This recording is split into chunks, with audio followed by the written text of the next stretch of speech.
Easy geezers, so the Black Ops 6 beta is here, and with it comes a bunch of new settings for the Omni movement and all the new things that brings to the game. So in this video we're going to check out the new settings, some of them the same as they would have been in MW3, but we'll go through and have a look at some of the new ones, and then we'll jump in and have a look at the changes that I've made to the DualSense Edge controller settings as well. So let's jump straight into it. So first off, in the controller settings, a lot of this will have carried through from Modern Warfare 3 or Warzone if you had that installed already, but I'll just quickly jump through this just to show what I play with. So I've got the tactical layout, which obviously flips the melee and R3 buttons. Stick layout is default, and I've actually brought my sensitivity down to 6.6 for this. I was on 7.7 on MW3, but the fluidity of the Omni movement just meant that I felt a bit more comfortable with my aim, bringing that down to 6.6. I've got simplified controller, low motor strain and L button ping all off. Same for the swap. You want to have your controller vibration off as always, because that's just going to throw off your aim. Same with the trigger effect. Now if you jump over to aiming, I've left all of the multipliers the same here. I play inverted. This is going to be completely up to you, so you might not play inverted, so otherwise you can have that as standard. Obviously aim assist on if you're playing on controller, because why not, and then motion sensor, all of that off. And now this is one of the key ones that is really going to affect your Omni movement and the kind of fluidity and the speed that you can move around. And so you want to make sure that you've got the sprint assist as tactical sprint assist turned on. And within this you want to make sure that you've got the assist down to 0. I think default is 400, so make sure you're bringing that right down. It just means that that sort of auto tac sprint style thing is going to kick in straight away. And you'll also want to make sure you've got the assist sideways and backwards on, particularly for the backwards. I found that the muscle memory wasn't there to be able to kind of sprint backwards, just because I've never done it before, and that's how you get into the supine position, so make sure you've got that switched on. I've got mantle off and crouch assist off, but I've got automatic airborne mantle on, so if you're already in the air then it will mantle, but I don't want to be mantling over random blocks when I'm on the ground, so you want that one off and this one on. Slide and dive behaviour isn't a new one, but you want to make sure you've got this set to hybrid as we had in MW3, so this is going to make you super fluid running around the map. Open door, peek, I've actually got this turned on, so if you're ADSing towards a door then you will actually peek through the door. I found that sometimes it's a bit clumsy trying to peek through, and this I kind of found useful. Then if you jump over to combat, this is all kind of standard stuff, but you want your aim down sight behaviour as hold. Weapon mount activation I've got as double tap ADS. I was finding that ADS and melee I kept mounting in the middle of gunfights and it was super annoying, so ADS double tap for that one.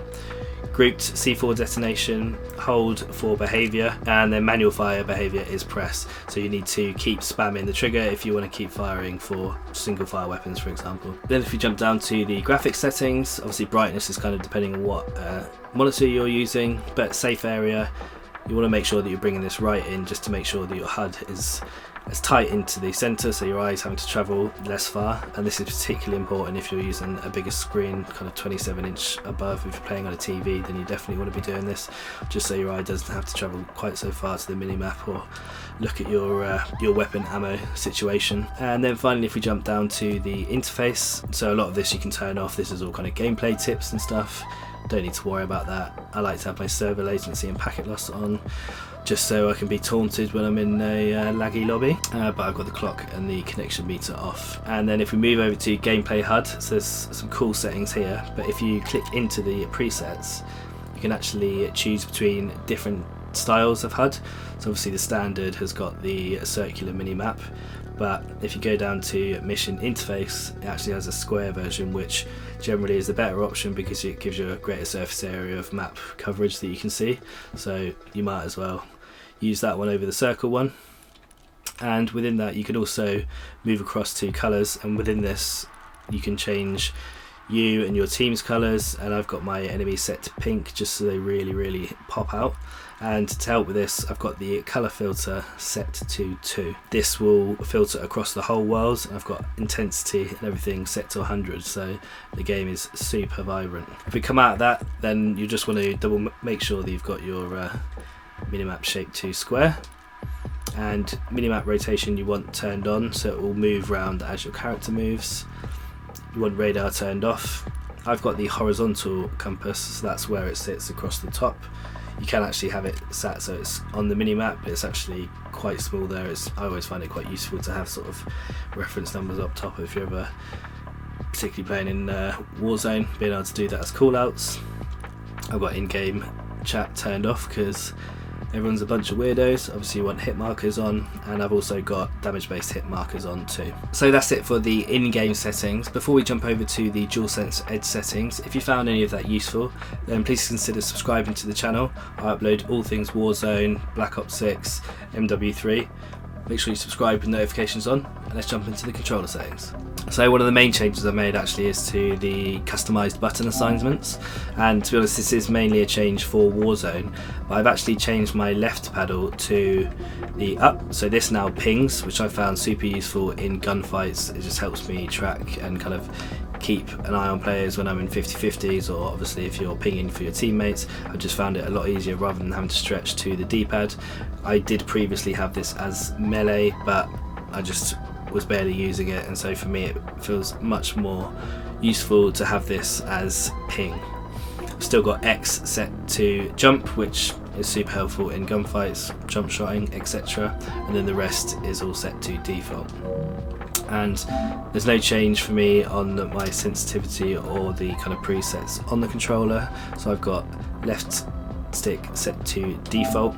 You can change this to digital if you like, and this will give you an instant input, which can make your movement quite jerky, or I guess in the case of Omnimovement, instantaneous.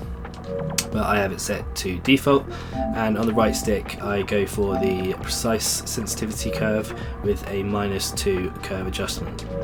And same with in-game, you want to make sure that you've got your vibrations turned off. And trigger dead zones I've got set from 0 to 1 across both controllers, so that just means there's absolute minimal input to register that, so you get your shots off super quickly. So there we have it, those are my BO6 specific settings. Let me know down in the comments if you're enjoying the beta, or if there's any settings that you'd change. Like I say, if you found that helpful, then make sure you subscribe to the channel, and I'll catch you in the next video.